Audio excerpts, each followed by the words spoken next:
আসসালামু আলাইকুম। বরাবরের মতো আপনাদের সামনে আবারও হাজির হয়েছি। আজকে নতুন টপিকস আলোচনার বিষয় হচ্ছে লিভিং রুম। আমাদের বসবাসের জন্য বাসস্থানের একটি গুরুত্বপূর্ণ একটা যে রুম, সেটা হচ্ছে লিভিং রুম। আমরা সর্বপ্রথম আলোচনা করব আসলে লিভিং রুমটা আসলে কি।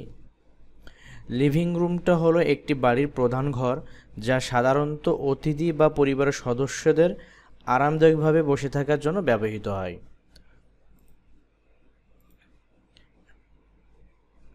এখানে সাধারণত কী কী থাকে? একটা লিভিং রুমে থাকতে পারে আপনার সোফা এবং চেয়ার, টেবিল, টেলিভিশন, সাধারণ সাজসজ্জার বা অন্যান্য থাকতে পারে, একটু গেইনিস অর্থাৎ কোনো ফুলের টব থাকতে পারে, অর্থাৎ বিভিন্ন জিনিস এখানে থাকে, সৌন্দর্যবর্ধন বিভিন্ন জিনিস থাকে, সুন্দর একটা টি টেবিল থাকতে পারে। তো এইখানে আমরা এখানে ফুলের টব রাখতে পারি সেক্ষেত্রে, যেমন এখানে দেখতে পাচ্ছেন ফুলের টব। তো একটি সামাজিক এবং লিভিং রুমটা হচ্ছে একটি সামাজিক পরিবেশ, বিশ্রাম, বিনোদন এবং দৈনন্দিন কার্যকলাপের জন্য ব্যবহৃত হয়।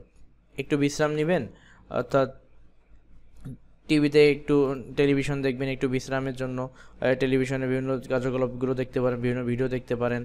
তো এখানে দেখেন যে একটি সামাজিক পরিবেশ, বিশ্রাম বা দৈনন্দিন কার্যকলাপের জন্য লিভিং রুমটা ব্যবহৃত হয়ে থাকে। লিভিং রুমটি একটি বাড়ির কেন্দ্রস্থল হিসেবেও কাজ করে। লিভিং রুমটা বাড়ির একটি কেন্দ্রস্থল হিসেবে কাজ করে এবং পরিবারের আন্তরিকতা বা অতিথি আপ্যায়নে গুরুত্বপূর্ণ ভূমিকা পালন করা হচ্ছে লিভিং রুম। অতিথি আপ্যায়নের জন্য সবচেয়ে গুরুত্বপূর্ণ একটা জায়গা হচ্ছে লিভিং রুম, এবং পরিবারের আন্তরিকতা বৃদ্ধির ক্ষেত্রে এটি সবচেয়ে গুরুত্বপূর্ণ। এখন আমাদের দিন দিন প্রতিনিয়ত ইন্টেরিয়র ডিজাইনের উন্নতির কারণে, মানুষের জীবনযাপনের উন্নতির কারণে দিন দিন বিভিন্ন রকমের মানুষের ডিজাইনের ভেরিয়েশনের উপর ডিপেন্ড করে লিভিং রুমের ইন্টেরিয়র ডিজাইনটাও খুব গুরুত্বপূর্ণ হয়ে উঠেছে। এবং আমরা কেন একটা লিভিং রুমে আমরা কেন একটা ইন্টেরিয়র ডিজাইন কেন করানো প্রয়োজন? এই লিভিং রুমে ইন্টেরিয়র ডিজাইন করানো প্রয়োজন কারণ এটি আপনার বাসস্থানের প্রথম ইমপ্রেশন দেওয়া হচ্ছে লিভিং রুমটা, প্রথম ইমপ্রেশন দেবে আপনার লিভিং রুমটা।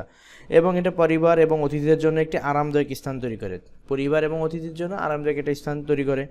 এবং একটি সুশৃঙ্খল এবং সুন্দর লিভিং রুম, যদি একটি পরিপাটি বা সুন্দর একটা লিভিং রুম থাকে, তাহলে সেটা কি করে মানসিক প্রশান্তি এবং স্বাচ্ছন্দ্য প্রদান করে, যা দৈনন্দিন জীবনে মান উন্নয়ন করতে সহযোগিতা করে। এছাড়া সঠিক ইন্টেরিয়র ডিজাইনের মাধ্যমে সারা ঘরে সংগতি বজায় রাখে এবং কার্যকারিতা বৃদ্ধি করে।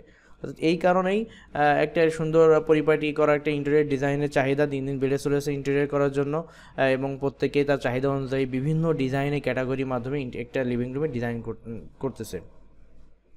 তো আজকের আলোচনা এতটুকুই। আপনার যে কোনো ইন্টেরিয়র ডিজাইনের পরামর্শের জন্য, ম্যাটেরিয়ালস হোক বা ডিজাইন সংক্রান্ত যে কোনো পরামর্শের জন্য আমাদের নিচের দেওয়া নাম্বারে আপনারা কল করতে পারেন।